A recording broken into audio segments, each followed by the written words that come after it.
Depuis plusieurs mois, les départements et les métropoles sont invités à réfléchir à un projet de fusion. L'objectif affiché est d'éviter les doublons. Mais l'idée ne fait pas l'unanimité. Jean-Luc Moudenc, président de Toulouse Métropole, y est favorable, tandis que Georges Méric, président du conseil départemental de Haute-Garonne, s'y oppose. André Mandement, maire de Muret, soutient le département de la Haute-Garonne dans son opposition de fusion avec la métropole de Toulouse. Il a été proposé aux conseillers municipaux de Muret d'appuyer ce soutien par l'adoption d'une motion rédigée en ce sens. Cette délibération a donné lieu à de vifs échanges entre une majorité acquise à la cause du département et une minorité favorable à la fusion. Si vous entendez un certain nombre d'éléments qu'apportent au débat les Gilets jaunes, on comprend ce qui pourrait se passer de pire pour eux si cette métropolisation se mettait en place, parce que ce mal-vivre, ce mal-être, parce qu'on est obligé de faire des dizaines de kilomètres par jour pour aller bosser en y laissant tout son pognon dans les pompes à essence ou dans les voitures, eh bien ça, c'est le constat qui est fait aujourd'hui. Et donc il faut, je pense, que M. Moudenc comprenne qu'il vaut mieux un beau travail intelligent, et je lui ai demandé de le mettre en place, qu'on fasse plutôt un beau travail intelligent avec le Sicoval, avec le Murtin-Aglo, avec Savetouche, une autre communauté de communes, Plaisance du Touche, que l'on fasse un travail ensemble, harmonieux, de manière à mieux équilibrer nos déplacements, à mieux équilibrer notre développement partagé. Sinon, cette rupture va provoquer une rupture au niveau du SCOT, ce que nous souhaitions, devrait se faire tout seul, c'est-à-dire on ne pourra pas, nous, en étant dans un espace non métropolitain, continuer de partager le schéma de cohérence territoriale.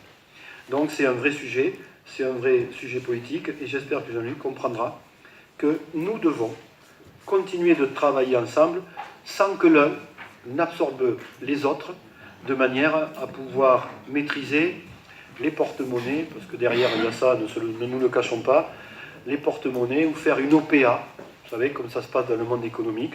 Donc il y en a un, on fait une OPA dessus, comme ça on récupère son capital et on peut essayer de payer ses actionnaires un petit peu mieux.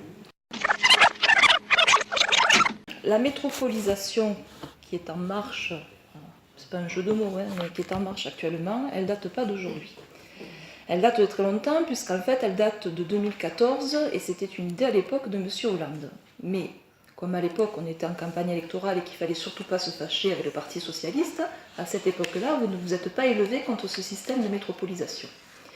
Il y avait un projet, 14 métropoles qui devaient être créées, et Toulouse était déjà dans cette métropolisation. Ça, c'est la première observation.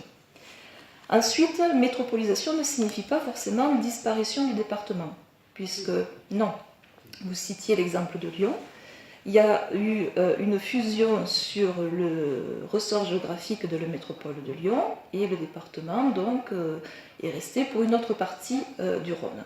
Donc il ne faut pas faire croire que le département va disparaître, ce n'est pas le cas. Ce qui se passe, c'est simplement qu'il y a une absorption des compétences, puisqu'on parle de fusion, mais ce n'est pas une fusion d'entités, c'est plutôt une absorption de compétences, de la compétence des départements par les métropoles sur leur ressort géographique. Et des recettes fiscales. Alors, les recettes. Les recettes, justement, spécificité toulousaine, c'est que celui que vous appelez Jean-Luc, mais que j'appellerai M. Moudenc, a proposé... Il s'appelle Jean-Luc, Oui, non, mais on n'a pas la même familiarité, donc je pense que j'ai une objectivité plus grande que la vôtre. On va y venir. Donc, ces recettes-là, dans le projet qui est mis en place, il est prévu une rétrocession d'une partie des recettes de la métropole pour compenser le départ, l'absorption des compétences. Expliquez-nous comment ça se passe quand il y a un transfert de compétences en termes de dépenses et de recettes. Pour qu'on comprenne mieux, peut-être qu'on n'a pas compris. Les recettes suivent la compétence. C'est-à-dire? Non mais, allez directement où vous voulez aller, parce que je ne vois pas là. Non mais tout le monde a bien compris, comme vous n'y comprenez rien. Ah, et si vous me laissiez expliquer... Vous ne savez pas de quoi vous Alors, parlez. franchement, ça n'élève pas le débat, ce que vous dites. Je vous ai écouté tout à l'heure, paisiblement, bien que je ne sois pas d'accord avec vous, et là, vous n'êtes pas en mesure de débattre et d'écouter des oppositions qui peuvent être différentes. président du conseil départemental, si le président de la métropole trouve chacun un intérêt à fusionner département et métropole sur le périmètre métropolitain, et bien si chacun y trouve un intérêt parce que ça fera, au lieu de faire un plus un, ça fera 2 et un peu plus, ok. Aujourd'hui, ils ne le trouvent pas. Et moi, je ne souhaiterais pas que notre commune et notre territoire se retrouvent un sandwich couillonné, entre guillemets, par quelque chose que nous venons subir et que nous n'aurions pas souhaité. Mais si vous ne voulez pas être couillonné comme vous le dites, peut-être qu'il faudrait un petit peu plus dialoguer avec la métropole et ne pas jouer systématiquement la position du va-t-en-guerre dès lors qu'on parle de M. Moudin. Donc, oui, on peut faire les gros yeux. Donc, aujourd'hui, votre opposition, elle est purement politique. Je ne veux pas croire qu'en raisonnant de manière rationnelle, vous puissiez soutenir la permanence du département. Alors oui, en regardant les intérêts des élus, mais non en regardant l'intérêt des administrés. Est-ce que vous faites, vous, ce machin d'essayer pour montrer que vous êtes vachement la meilleure, etc., d'aller parler avec des gens, c'est destructeur plus que ça n'est constructif. C'est sûr que je peux mieux parler avec eux qu'avec vous, parce que vous êtes incapable d'avoir un débat constructif. Voilà. Si on n'est pas d'accord avec vous... Là, non, avec vous. Ah oui, ouais. Ça c'est clair. Il y a avec vous, avec Madame Lignon, et avec un ou deux autres, c'est impossible. Le problème, c'est que je ne suis pas tout seul. Et qu'aujourd'hui, même l'État commence à se dire, est-ce que Mandement n'avait pas raison? Ah. Et oui. Faites attention, vous allez finir porte-parole du gouvernement. Hier, le président a été reçu par la ministre en charge Madame Gouraud, et donc des territoires, merci. Et donc, je suis en mesure de pouvoir dire que nous allons. Il y a des avancées. Alors, il y a une seule avancée sur laquelle on peut s'appuyer, c'est qu'en fait, la métropolisation de la Haute-Garonne ne sera pas faite sur le modèle de Lyon. Voilà.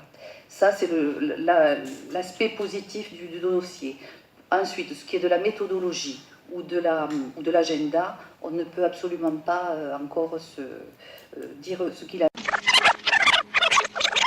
Et aujourd'hui, il y a ce vent qu'on a appelé le dégagisme. Toi, tu n'es pas du bon côté, on te dégage maintenant. Hein, c'est le dégagisme. Ça existe, ça, aujourd'hui.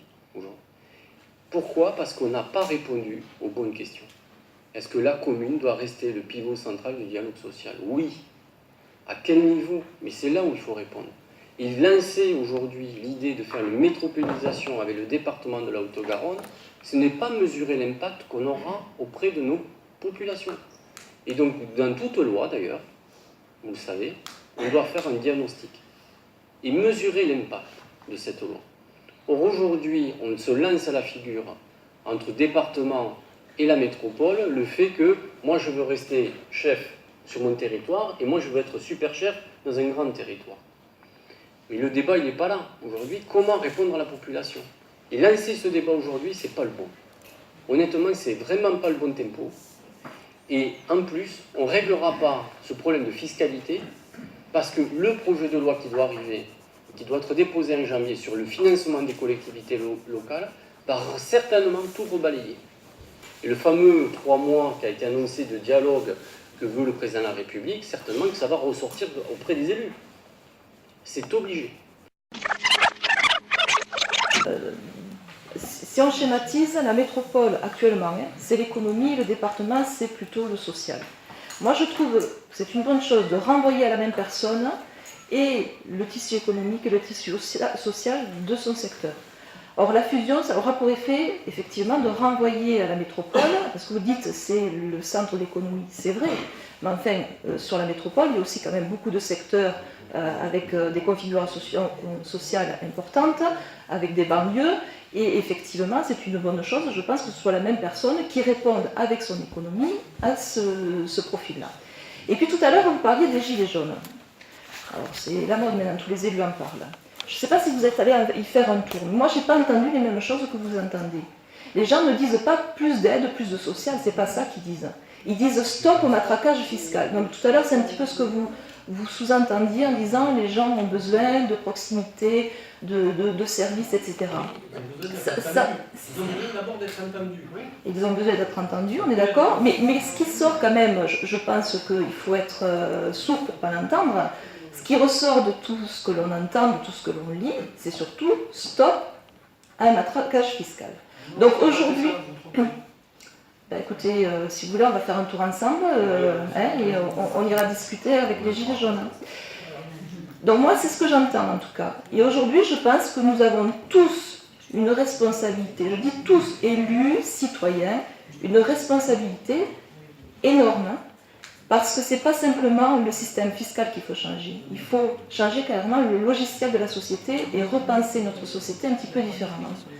J'entends par là qu'il faut faire des économies effectivement d'échelle, qu'il faut peut-être revoir aussi notre attentisme de l'État, et que pour cela, il y a des efforts à faire. Alors certes, le chemin il va être long, je suis d'accord avec vous. Je m'adressais en fait à M. Delahaye, je me suis... Donc, certes, je suis d'accord avec vous, le chemin va être long, le chemin est difficile, mais je crois que quand on a l'opportunité, effectivement, de pouvoir envisager une réduction du système de notre millefeuille administratif, parce que le problème il est quand même là, on a un millefeuille administratif qui pèse très lourd dans la poche du contribuable, nous avons le devoir, effectivement, de nous engager dans cette voie. Et si vous êtes allés les voir, les Gilets jaunes, si vous y êtes allés pour les soutenir, et qu'aujourd'hui vous votez une motion comme celle que vous nous présentez, je trouve que vous êtes en décalage. Parce qu'aujourd'hui, ce que les gens attendent, c'est qu'effectivement on ait moins d'élus, des territoires qui soient plus cohérents, et une baisse de la fiscalité, alors qu'on ne va pas trouver effectivement sous le sabot d'un cheval, parce que l'État, le pays est ce qu'il est. Mais je crois qu'aujourd'hui, il faut explorer ces voies-là pour effectivement essayer de réduire le fonctionnement administratif de nos institutions. Je vous propose de mettre en voie donc, cette motion qui est contre son adoption. Qui s'abstient? Vote pour la photo de la dépêche. La délibération a été adoptée à la quasi-unanimité.